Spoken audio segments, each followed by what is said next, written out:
ministrom Virantom že kaj kontaktirali, ker malo prej na novinarsko konferenco, na kateri je on razlagal to svoje videnje rešitve pač z tem, da se te sestre... Za napredovanjem, ne? Ne. Uporabo, ne? Ne, da se premestijo na delovno mesto, za katero so izobražili. Oziroma, on je govoril konkretno sestram, on je govoril o redkih problemih, glede katerih ta problem nastaja. Zdaj jaz ne, če se on zaveda, da gre to za 200 sester in če bi do tega prišlo, to pomeni kolaps na intenzivni negi. Zdaj bom še nekaj povedala, ne?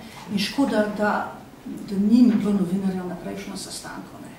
To so dela, ne, za katere se srednje medicinske in tudi diplomirane medicinske sestre ne borijo.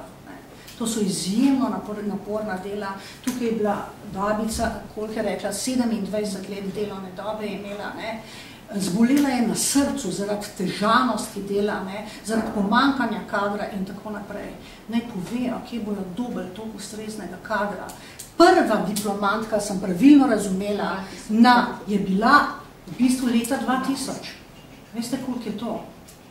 Tudi ne vem, težko. Te visoke šole za babice. Je bila leta 2000. Ne vem, kje bojo dobili toliko diplomiranih babic. Jaz sem prepričana, da je pravilna odločitev, da se za ta dela zahteva visoka strokovna šola.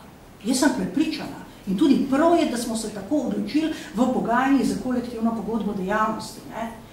Vendar, čas bo prinesel svoje, ne? Zavodi na novo nikogar več ne bojo zaposlili na teh delih srednjo šolo, ne? In nove zaposlene bodo morali imeti to izobrazbo. Do takrat pa imamo to, kar imamo. Ne? Prav, razporedijo naj te babice drugam. Ne? In te srednje medicinske sestre v intenzivni terapiji.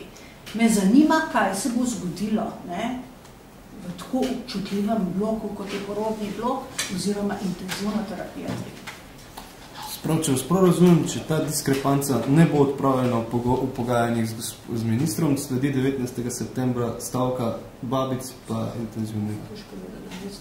Bela stavka, kjer naj bi one upravljale zgolj delo, ki jim sledi po njihovi formalni izobrazbi. Formalni izobrazbi in za kar so tudi plačane. Ne? V praksi to pomeni več okrnjen sistem rojevanja. Ja. Kaj to pomeni, da bo ženska rojevala brez da bila zraven babica?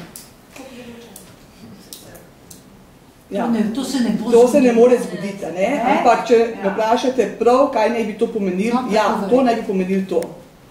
In to naj bi pomenilo to, da nedonošenčki v inkubatorjih in pacienti v centralni intenzivni terapiji, v kliničnem centru, pa tudi še na respiratorjih, na infekcijski kliniki, na neurokirurgiji in otroški intenzivni kirurgiji, da ne vem, kdo jim bo dal terapijo. Govorim o tem, kaj bi se to zgodilo, če bi to bilo. Upam, da bodo tudi pametni. Mislim, da je treba ljudje to razložiti. Jaz bi samo to prosila, ker se verjamem, da ne ločite intenzivna nega pa intenzivna terapija, kaj to je, in v medijih se pojavljajo sestre v intenzivni negi. V zdravstvenih ustanovah so ločene intenzivna nega, intenzivna terapija 1, 2, intenzivna terapija 3. To so po stopnjah, ne. In te največje nesoglasja so v intenzivni terapiji 3, ker so največje nesorazmerje. V intenzivnih nekah ni tako grozen. Čeprav tudi je, ampak ne tako zelo očitno.